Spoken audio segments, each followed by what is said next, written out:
నమస్తే welcome to వి3 news లక్ష్యం సమాజహితం. అరుణోదయ సాంస్కృతిక సమైక్యకు 50 ఏళ్లు నిండాయని కామ్రేడ్ విమలక్క అన్నారు. హైదరాబాద్ ఓయూలోని 50 ఏళ్ల సందర్భంగా కరపత్రాన్ని విడుదల చేశారు. ఈ సందర్భంగా విమలక్క మాట్లాడుతూ 50 ఏళ్లు పూర్తి చేసుకున్న అరుణోదయ సాంస్కృతిక సమైక్యకు ఆనాడు కొంతమంది మహనీయులు కలిసి ఒక సంఘం ఏర్పాటు చేశారని గుర్తు చేశారు. నాటి నుండి నేటి వరకు అందరి ఆదరణతో 50 ఏళ్లు పూర్తయ్యాయని ఆనందాన్ని వ్యక్తం చేశారు. ఈ కార్యక్రమాన్ని డిసెంబర్ 14, 15న సుందరయ్య విజ్ఞాన కేంద్రంలో కన్నుల పండుగగా నిర్వహించనున్నట్లు తెలిపారు. ఈ కార్యక్రమానికి ప్రతి ఒక్కరూ హాజరై జయప్రదం చేయాలని కోరారు. అరుణోదయ సాంస్కృతిక సమాఖ్యకు 50 ఏళ్లు. ఒక చారిత్రాత్మకమైనటువంటి ఉస్మానియా క్యాంపస్లోని ఇంజనీరింగ్ కాలేజీలో అరుణోదయ సాంస్కృతిక సమాఖ్య జననం. అది కూడా కామ్రేడ్ జార్జి రెడ్డి మరణం తర్వాత కామ్రేడ్ జంపాల చంద్రశేఖర ప్రసాద్ ఆలోచనతో పుట్టినటువంటిదే అరుణోదయ సాంస్కృతిక సమాఖ్య. ఆనాడు comrade Guda Anjanna, comrade Chalapathirao, comrade Ramasattanna, comrade Yalavarthi Rajendra Prasad అన్న, శ్యామలక్క, లలితక్క, గీతా రామస్వామి, ఇంకా అంబిక, అనురాధ తదితరుల అందరూ కూడా ఒక టీమ్గా ఏర్పడి ఆ తర్వాత ఒక సభను ఇందులోనే ఇదే ఇంజనీరింగ్ కాలేజీలో జరుపుకొని అట్లా రాష్ట్రమంతా తిరగడానికి, ఆనాడు ఉన్నటువంటి పరిణామాల్ని ప్రజలకందరికీ కూడా చేరవేయడానికి ఎమర్జెన్సీ కాలంలో వీళ్ళందరూ కూడా దాదాపుగా అరెస్ట్ కాబడి అందులోనే కామ్రేడ్ జంపాల చంద్రశేఖర ప్రసాద్, కామ్రేడ్ నీలం రామచంద్రయ్య గారితో ఖమ్మం జిల్లా అడవుల్లో బూటక పెదురు కాల్పుల్లో కాల్చి చంపబడ్డారు. ఆ తర్వాత ఈ అరుణోదయ సంస్థని మరింత ముందుకు తీసుకుపోవడానికి ఈ టీం అంతా కూడా కృషి చేసి ఈనాటి వరకు మాకు అందించినటువంటి అరుణోదయ జెండాను 50 సంవత్సరాలుగా మోస్తూ ఇప్పుడు 50 సంవత్సరాల మహాసభల్ని జరుపుకోవడానికి సిద్ధపడింది. ఈ సందర్భంగా ఒకటే మాటను మేము తెలియచేసుకుంటా ఉన్నాం. నక్సల్బరీ శ్రీకాకుళోద్యమ ప్రేరణతో, మహత్తరమైనటువంటి తెలంగాణ సాయుధ పోరాట ప్రేరణతో ఆనాడు ఉన్నటువంటి ఆ పరిస్థితుల్ని, ఈనాడున్నటువంటి పరిస్థితుల్ని కూడా అన్నిటినీ కలగలుపుకొని ఇంకా ప్రజల ముందుకు సాగడానికి, ప్రజా సాంస్కృతికోద్యమాన్ని మరింత బలోపేతం చేయడానికి, విప్లవ సాంస్కృతిక సంస్థలన్నీ కూడా ఒకతాటిపైకి రావడానికి కృషి చేస్తూ ఈ సందర్భంగా అందరికీ కూడా ఒకటే ఆహ్వానం. మీరందరూ కూడా ఇవాళ మీ అంటే ప్రజల పక్షాన నిలబడినటువంటి ఒక విప్లవ సాంస్కృతిక సంఘంగా అరుణోదయ సంస్థ అందరి కోసం కృషి చేసింది. అట్లా అందరి కోసం మేము సైతం అంటూ కూడా ప్రజలందరూ పెద్ద ఎత్తున కదిలి రావాలని చెప్పేసి వాళ్ళందరికీ కూడా విజ్ఞప్తి చేస్తూ ఉన్నాం. రాష్ట్రంలో ప్రస్తుతం ప్రజాపాలన నడుస్తుందా, ఫ్యాక్షనిస్టుల పాలన నడుస్తుందా తెలియడం లేదని కుత్బుల్లాపూర్ ఎమ్మెల్యే కేపీ వివేకానంద్ అన్నారు. మాజీ మంత్రి హరీష్ రావుపై ప్రభుత్వం అక్రమ కేసులు నమోదు చేయడంపై ఆగ్రహం వ్యక్తం చేశారు. గండి మైసమ్మలోని మేడ్చల్ జిల్లా బీఆర్ఎస్ పార్టీ కార్యాలయంలో ఎమ్మెల్యే వివేకానంద్, ఎమ్మెల్సీ షంబీపూర్ రాజు, కుకట్పల్లి ఎమ్మెల్యే మాధవరం కృష్ణారావు, బీఆర్ఎస్ నేత రాగిడి లక్ష్మారెడ్డితో కలిసి ఎమ్మెల్యే కేపీ వివేకానంద్ విలేకరుల సమావేశంలో మాట్లాడారు. కాంగ్రెస్ పార్టీ అధికారంలోకి వచ్చి ఏడాది పూర్తయిందని, సంవత్సర కాలంలో 420 అబద్ధపు హామీలు, 6 గ్యారెంటీలను అమలు చేస్తామని చెప్పి ప్రజలను మోసం చేశారన్నారు. 2 లక్షల రైతు రుణమాఫీ చేస్తామని అన్నారు. కానీ ఏడాది పూర్తయినా ఇచ్చిన 420 హామీలు అమలు చేయకుండా ప్రజలను మోసం చేశారని ఆరోపించారు.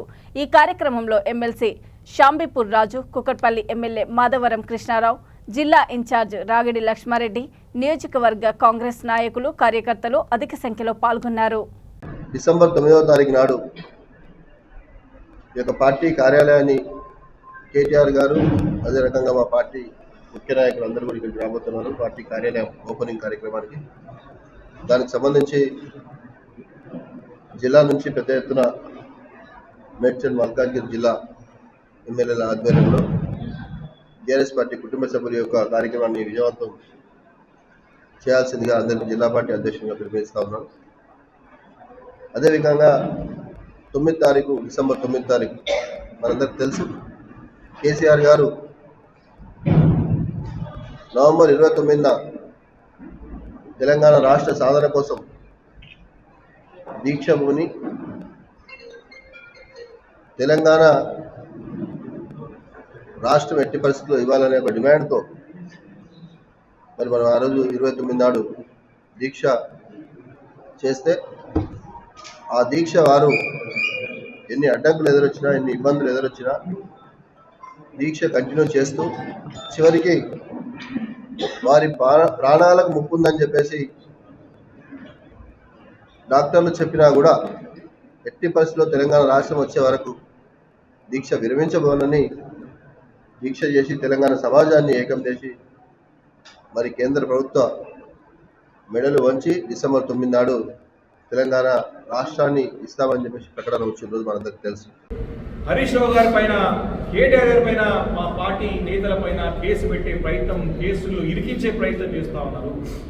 వారి సొంతం కేటీఆర్ గారి సొంత బాంబడి ఇంటికి వెళ్ళి వారు ఒక దీపావళికి సంబంధించినటువంటి ఒక ఫంక్షన్లో ఉంటే మరి అక్కడ కూడా అరాచకం సృష్టించి అక్కడ వారిపైన అక్రమంగా కేసు బనాయించి అరాచక పాలన అంటే ఏందో ప్రజలకు చూపిస్తున్న సంగతి నేను గుర్తు చేస్తూ ఉన్నాను. కాబట్టి ఇలాంటి ఎన్నో విషయాలు, ఇప్పుడు చక్రధర్ గౌడ్ కేసు ఏంటంటే ఫోన్ ట్యాపింగ్ కేసు అని చెప్తా ఉన్నాను. ఫోన్ ట్యాపింగ్ కేసు ఏ రోజు అయింది, ఇంకెన్ని రోజులు, ఈ మొత్తం చరిత్ర మొత్తం రోజంతా 5 సంవత్సరాలు పరిపాలన కేసు నడుస్తూనే ఉంటుందా? మేము ప్రశ్నిస్తా ఉన్నాం. ఈరోజు ఫోన్ ట్యాపింగ్కి హరీష్ రావుకి ఏం సంబంధం అసలు? ముందే చాలా స్పష్టంగా పార్టీ నుంచి దీనిపైన క్లారిటీ ఇచ్చినాం. కాబట్టి మా యొక్క ప్రశ్నలకి, ప్రజల తరపున అడిగేటువంటి ప్రశ్నలకి సమాధానం చెప్పలేక ఈరోజు దాటివేసే ధోరణిలో, తప్పించుకున్న ధోరణిలో డైవర్షన్ పాలిటిక్స్ చేస్తూ మరి మా ఆత్మస్థైర్యాన్ని దెబ్బతీసే విధంగా ఈరోజు ముఖ్యమంత్రి గారు ప్రవర్తిస్తున్నారు. వారి ప్రవర్తన మార్చుకోవాలా. తక్షణమే హరీష్ రావు గారి పైన పెట్టినటువంటి ఈ పూటకు కేసును ఉపసంహరించుకోవాలని చెప్పేసి కూడా ఈరోజు బీఆర్ఎస్ పార్టీ డిమాండ్ చేస్తూ ఉంది. హరీష్ రావు గారి పైన కక్ష సాధింపుతో మరి ఈ విధంగా ప్రవర్తిస్తే తప్పకుండా రేపు రాబోయే రోజుల్లో ప్రజా కోర్టులో రేవంత్ రెడ్డి గారికి శిక్ష తప్పదని చెప్పేసి కూడా హెచ్చరిస్తా ఉన్నాం. జూబ్లీహిల్స్ నియోజకవర్గం నుండి ఇండియన్ యూత్ కాంగ్రెస్ తరఫున అధ్యక్షుడిగా షేక్ ఖాలిద్ పాషా 1502 ఓట్లతో గెలుపొందారు. ఈ సందర్భంగా ఇండియన్ యూత్ కాంగ్రెస్ తరఫున ఆయనకి సన్మానం చేశారు. అనంతరం వారు మాట్లాడుతూ, నా గెలుపుకు Congress party president Rahul Gandhi, Sonia Gandhi, Telangana CM Revanth రెడ్డికి, Jubilee Hills incharge Mohammed Azharuddin, Naveen Yadav, Rahmath Nagar corporator CN Reddy, Borabanda corporator Baba Fasiuddin పెద్దల ఆశీర్వాదంతో మిత్రులకి, ప్రతి ఒక్కరికి కృతజ్ఞతలు తెలియజేస్తున్నాను అని అన్నారు. ఇప్పుడు ఈరోజు నేను జూబ్లీహిల్స్ యూత్ కాంగ్రెస్ ప్రెసిడెంట్గా గెలవడం జరిగింది. నాకు జూబ్లీహిల్స్ కాన్స్టిట్యున్సీలో చాలామంది యూత్ సపోర్ట్ చేశారు. అండ్ దాంతోపాటు పెద్దవాళ్ళు కూడా అజరుద్దీన్ గారు, నవీన్ యాదవ్ గారు, ఫహీం గారు, అసద్ గారు, ఎర్రగడ్డకి వెళ్ళి రెహమత్ నగర్కి వెళ్ళి సిఎన్ రెడ్డి గారు చాలామంది నాకు సపోర్ట్ చేశారు.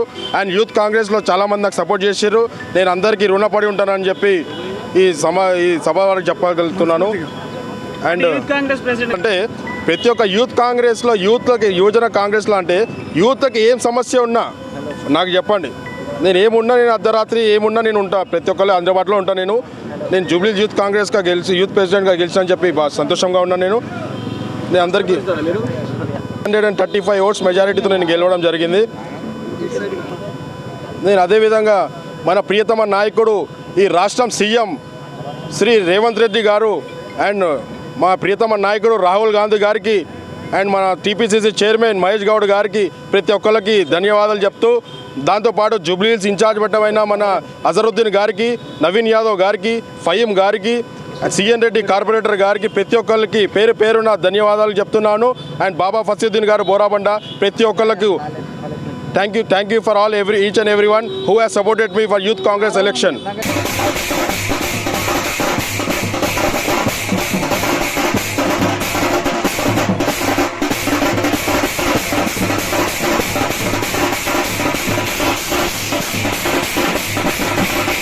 హైదరాబాద్ పాతబస్తీ పురాణి హవేలీ దక్షిణ మండలం కార్యాలయంని నగర పోలీస్ కమిషనర్ సివి ఆనంద్ సందర్శించారు. అనంతరం ట్రాఫిక్ సమస్యలపై స్థానిక ఎమ్మెల్యేలతో మరియు స్థానిక కార్పొరేటర్లతో సమావేశం నిర్వహించారు. ఈ సందర్భంగా సివి ఆనంద్ మాట్లాడుతూ, వాహనాల రద్దీతో, ఫుట్పాత్ ఆక్రమణలతో పాదచారులు తీవ్ర ఇబ్బంది పడుతున్నారని అన్నారు. ఎవరైనా ఫుట్పాత్ ఆక్రమించి ఇష్టారాజ్యంగా వ్యాపారం సాగిస్తున్న వారిపై కఠిన చర్యలు తీసుకుంటామని హెచ్చరించారు.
Respected CP sir, additional CP sir, and all the honorable MLAs and other officers.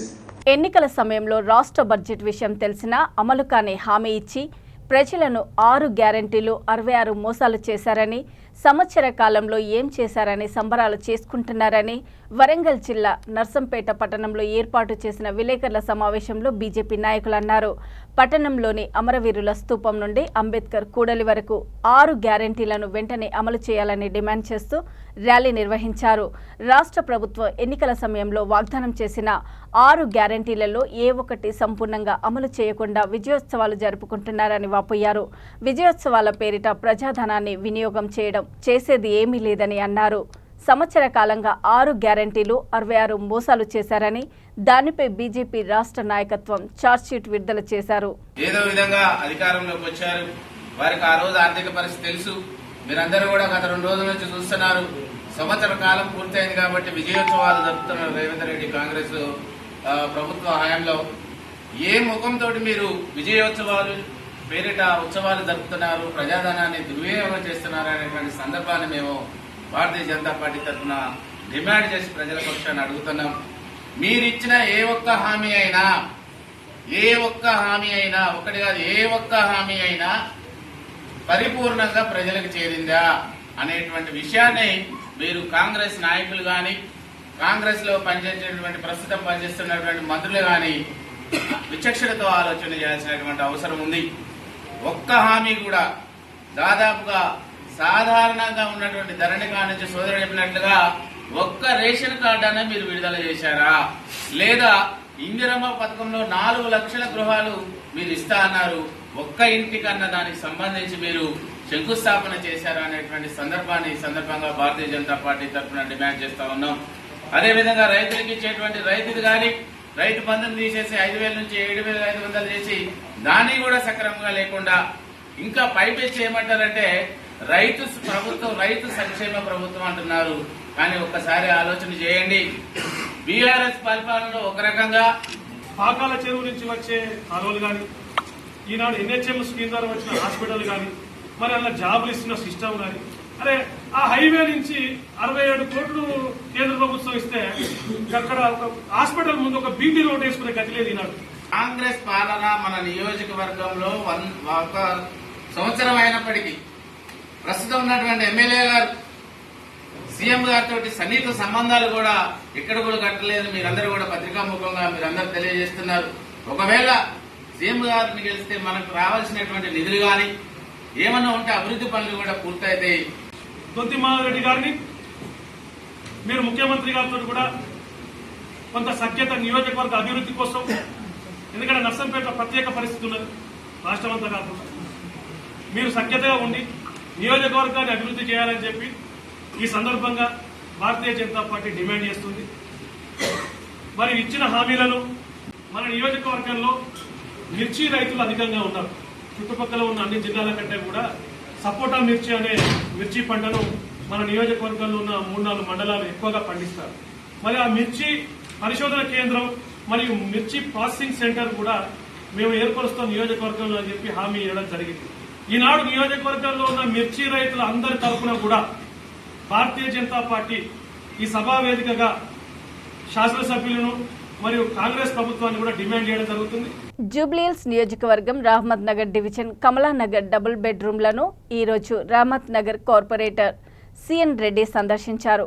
9 సంవత్సరాల నుండి కొంతమంది అర్హులకు డబుల్ బెడ్రూమ్లు ఇవ్వలేదని లబ్ధిదారులు ఆందోళన వ్యక్తం చేస్తున్న ఈ నేపథ్యంలో కార్పొరేటర్ పర్యటించారు. ఈ సందర్భంగా గతంలో కొంతమందికి ఇచ్చినప్పటికీ కొంతమందికి పెండింగ్ ఉన్నాయి. ఈ విషయంపై సంబంధిత ఆర్డీఓ కలెక్టర్తో మాట్లాడి అర్హులైన లబ్ధిదారులకు డబుల్ బెడ్రూమ్లను మంజూరు చేయిస్తామని హామీ ఇచ్చారు.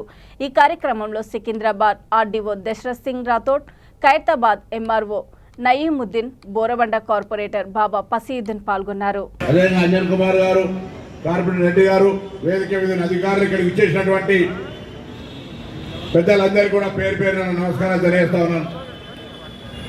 గతంలో చాలా కాలంగా ఉన్న గోపాలన్న ఎమ్మెల్యే గారు ఇక్కడ ఈ కార్యక్రమానికి ముఖ్య కారకులు. వారి యొక్క సూచన మేరకు ఈరోజు ఈ కార్యక్రమాన్ని నిర్వహిస్తూ ఉన్నాం. ఈ కార్యక్రమం లోపల కమలానగర్ సంబంధించినటువంటి స్లమ్లో మనం ఈరోజు పట్టాలు ఇచ్చుకుంటా ఉన్నాం. 44 మంది పట్టాలు కంప్యూటర్ పద్ధతిలో ఎంపిక చేయబడి ఏ ప్లాట్ అనేది ఇచ్చి వాళ్ళకు రేపటి నుంచి ఆ ప్లాట్లో ఉండేటువంటి అవకాశం పొందుతూ ఉన్నారు. వారందరికీ కూడా తెలంగాణ రాష్ట్ర ప్రభుత్వం పక్షాన శుభాకాంక్షలు తెలియజేస్తా ఉన్నాం. దాంతోపాటుగా ఎల్బీ నగర్ బస్తీకి సంబంధించి 37 మందికి ఇళ్ల పట్టాలను కూడా ఇచ్చే కార్యక్రమాన్ని ఈరోజు ఇక్కడ తీసుకుంటా ఉన్నాం. దాంతోపాటుగా కొంత చెక్స్ పంపిణీకి సంబంధించిన సీఎంఆర్ కావచ్చు, కళ్యాణ లక్ష్మి చెక్స్ కూడా ఇచ్చి ఈ కార్యక్రమాన్ని ఈరోజు తీసుకొని పోతా ఉన్నాం.